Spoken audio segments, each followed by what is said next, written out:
Mis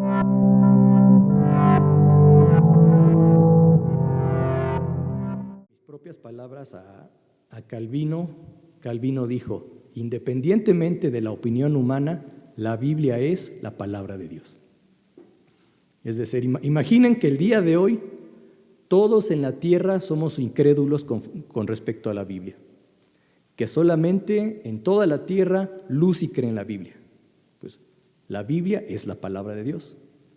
Y si el día de mañana Lucy se vuelve incrédula como todos nosotros, la Biblia sigue siendo la palabra de Dios. Y si pasado mañana todos nos arrepentimos y creemos en la Biblia, pues la Biblia continúa siendo la Biblia. Cielo y tierra pasarán, pero la palabra de Dios no pasa. Por eso somos fideístas. Creemos lo que la Biblia dice. Ojo, no lo que nosotros pensamos de la Biblia, sino lo que la Biblia dice de sí misma. No sea que nosotros cometamos también el error de los budistas. ¿Cuál fue el error de los budistas? Bueno, que Buda era un príncipe muy rico de la India. Cuando salió de su palacio descubrió la triste realidad que en el mundo hay enfermedad, vejez y muerte. Y eso cambió su manera de ver la vida para siempre. Y se dedicó a desarrollar una filosofía de vida. Y antes de morir, claramente le dice a sus discípulos que él no tiene la verdad, que ellos la busquen. Pasa el tiempo y sus seguidores dejan de ver a Buda como un filósofo. Ahora es un iluminado, hay que construirle estatuas gigantes, bañarlas de oro, prenderle incienso y adorarle como si fuera Dios. El budismo ya no es una filosofía de vida, ahora es una religión. Y las enseñanzas de Buda ahora se les llama escritos sagrados. Pero ¿quién elevó las enseñanzas de Buda al rango de escritos sagrados? Pues el propio hombre, ¿no? Buda nunca dijo que tenía la verdad, pero ahora son escritos sagrados. Por eso no vamos a cometer el mismo error. Nosotros creemos lo que la Biblia dice de sí misma. ¿Qué dice la Biblia? Primeramente, que ella nos va a decir la verdad. Juan 17, versículo 17. Juan 17, versículo 17.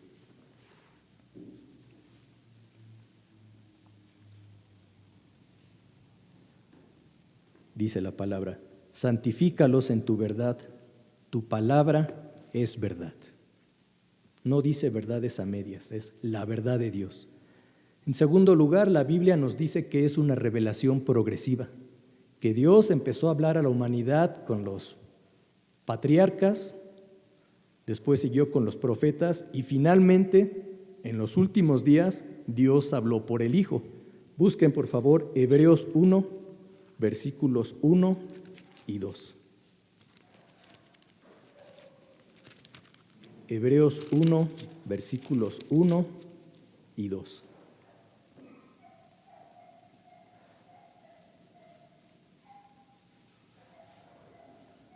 Dios, habiendo hablado muchas veces y de muchas maneras en otro tiempo a los padres por los profetas, en estos postreros días nos ha hablado por el Hijo, a quien constituyó heredero de todo y por quien asimismo hizo el universo.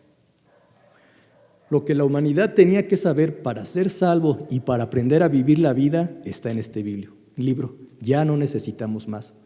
Si hoy viniera un musulmán y dijera, pero es que en el siglo VI, el ángel Gabriel le dictó a Mahoma el Corán, pues no es palabra de Dios. Si un mormón dijera que la perla de gran precio o el libro del Mormón son también libros sagrados, pues entendemos que no es así. Lo que Dios tenía que decirnos ya no lo dijo. El Antiguo Testamento testifica de Cristo, el Nuevo Testamento habla de la persona y obra de Cristo y se cerró el canon. En tercer lugar, la Biblia tiene un propósito. O sea que nosotros no podemos leer este libro como si fuera una novela. Nos habla a todos y cada uno de nosotros.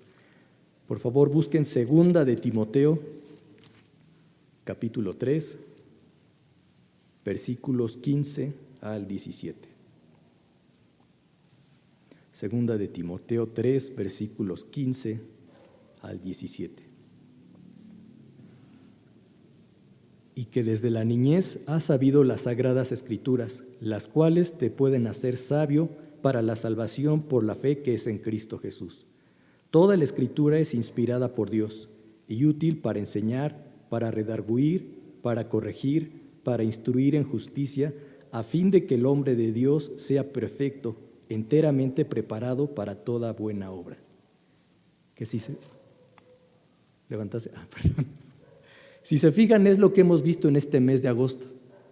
Primero, la Biblia habla de Cristo. Nos dice también que solamente por la fe en Cristo es la salvación, que la Biblia es útil para que maduremos en la fe y que también tenemos que predicar las buenas nuevas, expandir el reino de Dios. La palabra de Dios también nos dice que tanto Antiguo Testamento como Nuevo Testamento son escritura y tienen el mismo nivel de inspiración y autoridad. Segunda de Pedro, capítulo 3, versículos 15 al 17. Segunda de Pedro 3, versículos 15 al 17. Dice la palabra de Dios: y tened entendido que la paciencia de nuestro Señor es para salvación, como también nuestro amado hermano Pablo, según la sabiduría que le ha sido dada, os ha escrito, casi en todas sus epístolas, hablando en ellas de estas cosas, entre las cuales hay algunas difíciles de entender, las cuales los indoctos e inconstantes tuercen, como también las otras escrituras para su propia perdición. Así que vosotros, oh amados, sabiendo de antemano, alegraos, guardaos, no sea que seas arrastrados por el error de los inicuos y caigáis de vuestra firmeza. Dice que lo que habló Pablo es sabiduría de Dios, que algunos la tuercen, pero dice que las otras escrituras también las tuercen. Si leemos el contexto, Pedro está hablando de los últimos días de escatología y está citando a los profetas mayores y al Señor Jesús. O sea que es escritura, Antiguo Testamento, Evangelios, epístolas. A todo esto se le puede llamar la escritura. Y Pablo también dice en 1 Corintios 2:13 que enseñamos sabiduría de Dios, no sabiduría humana. ¿Sí? Entonces, de acuerdo a lo que hemos visto, la palabra de Dios nos dice la verdad. La palabra de Dios es una revelación progresiva que ya se cerró, el canon, tiene un propósito para nuestra vida, es inspirada y es sabiduría de Dios. Podemos llegar entonces a estas tres definiciones. Primera, inspiración. Inspiración quiere decir que Dios supervisó a los autores humanos de la Biblia para que compusieran y grabaran sin error su mensaje a la humanidad en sus palabras de sus escritos originales. Ahora, claro, escritos originales, porque más adelante vamos a ver las copias. Definición número 2, inerrancia bíblica. Significa que la Biblia está libre de error y que la Biblia nos dice la verdad en cuanto a doctrina e historia. Pero entendiendo que la Biblia fue escrita en un contexto histórico y que en la antigüedad los autores narraban las cosas de una manera diferente a nosotros. Por ejemplo, a veces Pablo dice, y en el desierto murieron 2,400 judíos. Si nosotros quizá buscamos en Deuteronomio, vamos a ver qué dice, y murieron 2,430 judíos. Alguien diría, aquí hay un error, entonces la Biblia no es inerrante, ¿no? Es una manera de narrar las cosas de los judíos.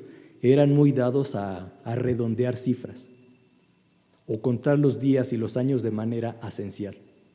Por ejemplo, imaginen que este sábado oramos y ayunamos las 24 horas y continuamos las primeras 7 horas del domingo. Nosotros diríamos, oramos y ayunamos un día y 7 horas.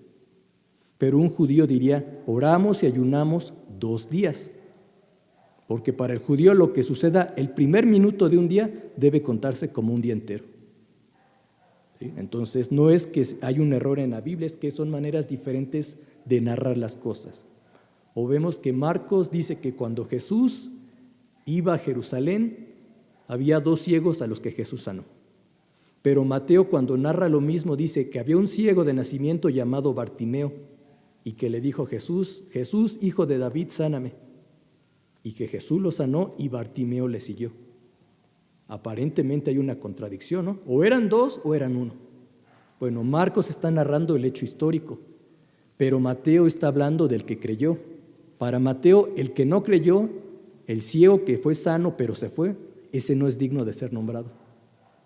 Sí, esa es la razón por la que, si nosotros vemos en los 4 evangelios cómo se narra la resurrección de Cristo, aparentemente hay contradicciones y cosas que no calzan, pero cada uno tiene su estilo y escribió a un público en específico. ¿Sí? Pero la Biblia es inerrante. Y definición número 3, la Biblia es infalible. Quiere decir que Dios no falla. En todos los asuntos que menciona, la Biblia debe ser creída y obedecida. ¿Cuántas profecías se han cumplido? Porque Dios es fiel, y las que aún no se han cumplido, en su tiempo Dios lo hará. Pero Dios no falla, por eso la palabra de Dios es infalible. Sí, este es el primer argumento. Somos fideístas porque creemos lo que la Biblia dice. Ahora vamos a ver el segundo argumento o la segunda evidencia que se llama empirista.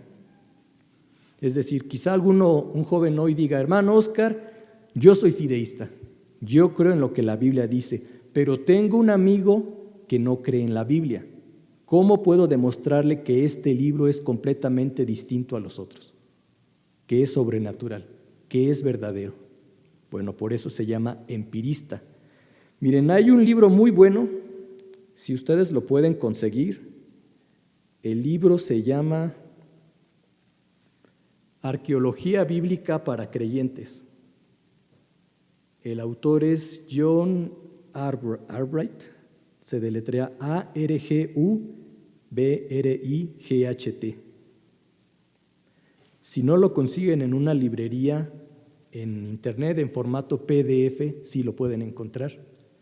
Y tiene montones y montones de evidencias históricas y arqueológicas que demuestran que lo que dice el Antiguo y el Nuevo Testamento son reales, son verdaderos. De hecho, la historia y la arqueología son deudoras a la Biblia. No podría entender el historiador las culturas antiguas si no es por la palabra de Dios, porque todas se conectan a la Biblia. Un ejemplo, para determinar la caída de Babilonia y todas sus dinastías, los historiadores partieron de la palabra de Dios, lo que nos dice de la caída de Jerusalén. Entonces vean cómo la caída de Jerusalén determina la fecha de la caída de Babilonia. Y luego se conecta con Persia, con Grecia, con Roma. Lo que nos dicen los evangelios hace posible que los historiadores también puedan entender el Imperio Romano. Si no hubiera Biblia, es imposible entender la historia antigua. La arqueología no existiría si no fuera por la palabra de Dios. En el siglo XVIII, todo intelectual creía que lo que la Biblia dice son mitos, son leyendas que se inventaron los antiguos. Entonces, un cristiano millonario, él de apellido Schillmann, con su dinero se fue a Turquía, lo que en la Biblia es Asia Menor, y empezó a excavar y descubrió muchas ruinas arqueológicas. Entonces el mundo volteó y descubre pues que realmente lo que la antigüedad decía es cierto, sí existió. Y luego otro alemán de apellido Winkelmann en el sur de Italia descubre las ruinas de Pompeya. Y aparecen objetos, cerámica, esculturas, etc. Y por ese descubrimiento se inventa lo que hoy se conoce como el neoclasicismo. O sea, elementos greco-latinos que influyen al quehacer humano. Pero si no hubiera sido descubierto Pompeya, no hubiera existido nunca el neoclasicismo. Y luego vienen descubrimientos en Babilonia, en Persia, en Italia, en América Latina, y salen montones de evidencias, pues, que lo que la Biblia dice es real. La gran mayoría de los filólogos, que son los que estudian la raíz de las lenguas, de las palabras, creen que en un principio hubo una lengua madre y de esa salieron todas las lenguas, como nos dice la narración de la Torre de Babel. Fósiles que se han encontrado en los montes más altos del mundo que demuestran que un día o un tiempo la tierra estuvo sumergida bajo el mar, como dice el relato del diluvio. Y así podemos seguirnos, hermanos. Podríamos citar también la singularidad de la Biblia. A ustedes ya les predicaron de la singularidad de la Biblia, ¿verdad? ¿Qué singularidad tiene la Biblia, hermanos? Que la hace diferente a cualquier otro libro. ¿De qué se acuerdan? Porque la Biblia es un libro único e incomparable.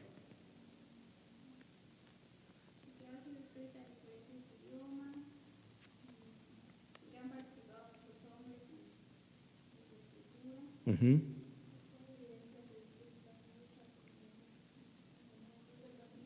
Es decir, que en 1600 años diferentes autores que se dedicaron unos a ser doctores, campesinos, pastores, pescadores, que hayan escrito un libro que tenga esa unidad, que hable de lo mismo, que comienza con un paraíso perdido y que termina con un paraíso recuperado, es algo sobrenatural. Humanamente es imposible. Ha sobrevivido a la persecución, al socialismo, al ateísmo. Es el libro más influyente de todos. Es el libro más confiable de todos también. Les hablaron de los manuscritos, ¿no? Ningún libro tiene tantas copias como la Biblia. Miles y miles en diferentes idiomas. Ningún libro antiguo tiene tantos testigos. Ahora, si juntamos esos miles y miles de manuscritos, desde el más antiguo como el papiro Bodmer o el Chester Beatty, que hay una diferencia como de 30 años entre el Apocalipsis y este papiro, hasta los más tardíos como los de la Edad Media, si juntamos todos estos, en un 99% dicen exactamente lo mismo. Solo hay 1% que difiere. Se entiende que son errores de copistas, ¿no? Tras copia, ya puede ser que uno haya puesto de más, otro de menos. Pero ese 1% no afecta en nada a ninguna de nuestras doctrinas. O sea, podría no existir ese 1% y la Biblia dice exactamente lo mismo. No hay un manuscrito que diga, por ejemplo, el Códice Efraímico aquí dice que Jesús es Dios, pero el Códice Besac dice que Jesús no es Dios. No, los dos dicen lo mismo. Que el papiro Chester Beatty dice que la salvación es por la fe, pero el Códice Vaticano dice que es por obras. Dicen exactamente lo mismo en cuanto a doctrina. Por eso es el libro más confiable. Entonces, si lo comparamos, por ejemplo, con la Ilíada y la Odisea, solo llega a un 90%. Si la Biblia no es confiable, entonces ningún libro es confiable. Ninguno. Es fiel. Y hay otros manuscritos, por ejemplo, Aristóteles, solamente hay 2 copias de lo que él escribió. Y esas 2 copias son de la Edad Media. Es decir, siglos y siglos separados del siglo III a.C., cuando vivió Aristóteles. Este es el libro más confiable de todos. Entonces, ven, si le rascamos un poquito, vamos a encontrar montones de evidencias externas que demuestran que este libro es verdadero. Y la tercera evidencia vamos a llamarle la experimental o la espiritual. ¿Cuál es esta evidencia? Pues tu propia vida. Hasta el día de hoy, Dios sigue resucitando muertos. Le da vista al ciego, el paralítico anda, el sordo oye. Milagros que científicamente no se pueden demostrar. Demuestra que este libro es sobrenatural. El hecho que el que antes tenía tendencias suicidas, hoy vive una vida llena de gozo y de paz. Que el que fue homosexual, hoy vive una vida santa, está casado y tiene hijos. El que era un asesino, hoy es el hombre más manso y está lleno del Espíritu Santo. La Biblia cambia vidas. Ahora quizá alguien diga, sí, pero mi amigo que estudió en la universidad leyó a Marx y su vida cambió. Sí, seguramente que sí, pero no para bien. Porque ahora es un marxista que odia el capitalismo y todas las personas capitalistas y por una u otra manera quiere imponer su doctrina en el país. O un joven que leyó el el Corán y su vida cambió. Sí, también es posible, pero también justifica lo que dice el Corán, que por las buenas o por las malas, todos tienen que hacerse musulmanes. Y si no quieren, es aceptable matarlos. El único libro que cambia vidas para bien, para salvación y vida eterna, para tener el Espíritu Santo, es la palabra de Dios. Nada más. ¿Sí? Y para concluir, como una exhortación, hermanos, lean su Biblia, interpreten su Biblia, apliquen a su vida su Biblia, lo que aprendan, y también investiguen lo que otras personas creen. ¿Qué cree este mundo? Porque siempre sucede esto, hermanos. A nosotros nos preguntan de nuestra fe, pero nosotros no les preguntamos a los demás acerca de sus creencias porque no tenemos ni idea de lo que ellos creen. Y por el tiempo en que nosotros vivimos, no solo debemos saber lo que nosotros creemos, sino lo que otras personas creen. ¿Es bueno ser un fideísta, hermanos? Es bueno ser un fideísta. Pero no es bueno ser un fideísta literalista. ¿A qué me refiero? Un fideísta literalista es aquel que no sabe interpretar la Biblia. Es cierto que la gran mayoría de lo que la Biblia dice se entiende en un sentido literal, pero también es claro que a veces la Biblia nos habla en un lenguaje simbólico, que usa figuras retóricas, y nosotros debemos saber interpretar la palabra de Dios. Y yo estoy seguro que si mañana van con la hermana Liz y le preguntan, le piden una bibliografía de hermenéutica, que son las reglas para saber interpretar la Biblia, les va a dar una buena bibliografía, para no hacer el ridículo. ¿Ustedes escucharon hace algunos años que salió una enseñanza que decía que la Tierra es plana, no esférica? ¿Sí la han escuchado?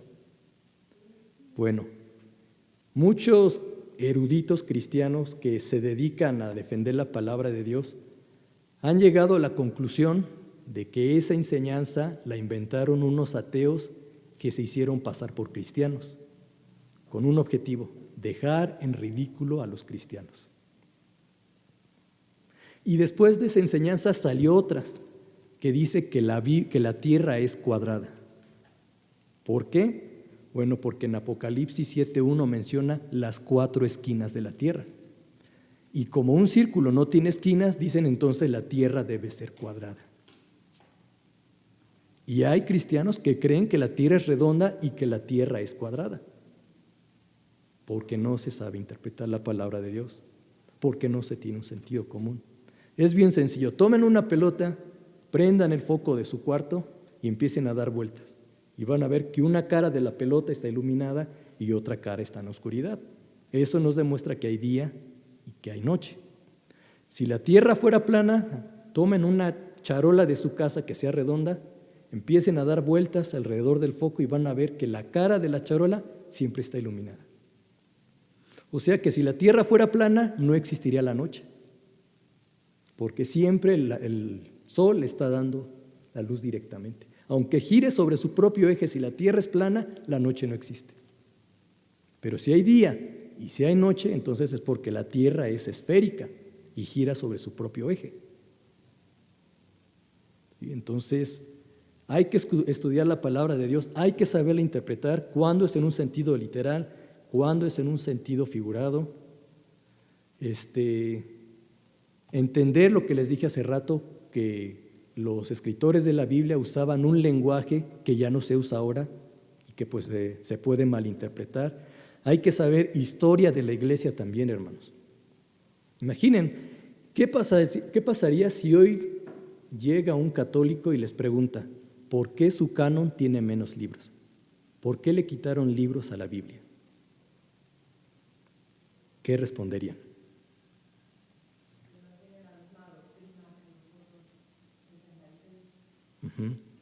¿Y cómo llegamos a la conclusión que son 66 y no incluimos primera y segunda de Macabeos, Baruch, Eclesiástico, Sabiduría, Judith? ¿Por qué no se incluyeron en nuestro canon? ¿Cómo cuáles? Ujú.